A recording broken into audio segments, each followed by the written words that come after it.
Salam alaikum wa rahmatullahi wa barakatuh. On parle toujours du melh.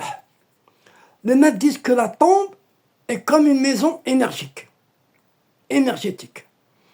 Le sel placé autour ferme une porte.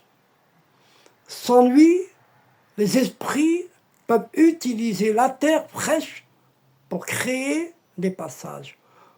Le sel est donc un verrou minéral. Le bienfait pour le défunt. Écoutez bien, le bienfait empêche que son nom soit pris pour les œuvres occultes. Sihr protège son âme des souffrances supplémentaires infligées par des esprits mauvais. Aide à maintenir la lumière du Coran et du dhikr récité par lui.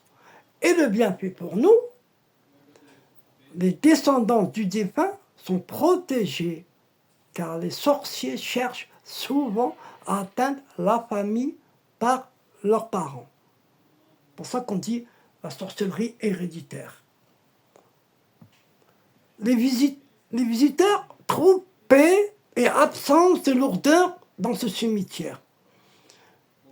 Le sel absorbe les chuchotements invisibles qui donnent la peur dans les cimetières. Parce qu'on entend des chuchotements quand dans les tombes la nuit. Elle absorbe tout le sel, il absorbe tous. Prendre une poignée de sel naturel, lire chaque poignée Fatiha, Ayat Kursi, Ma'awidat, et marcher autour de la tombe et mésenter une. Et déposer chaque poignée dans un angle invisible, nord, sud, ouest, est, le pied, la terre, le centre. Oh Allah, fais de ce sel une barrière de lumière et une protection pour ton serviteur, celui qui est enterré, contre tout mauvais œil et sorcellerie et démons. Le sel placé sur la tombe devient un miroir dans le monde des djinns. Quand un esprit s'approche, il se voit lui-même et s'éloigne.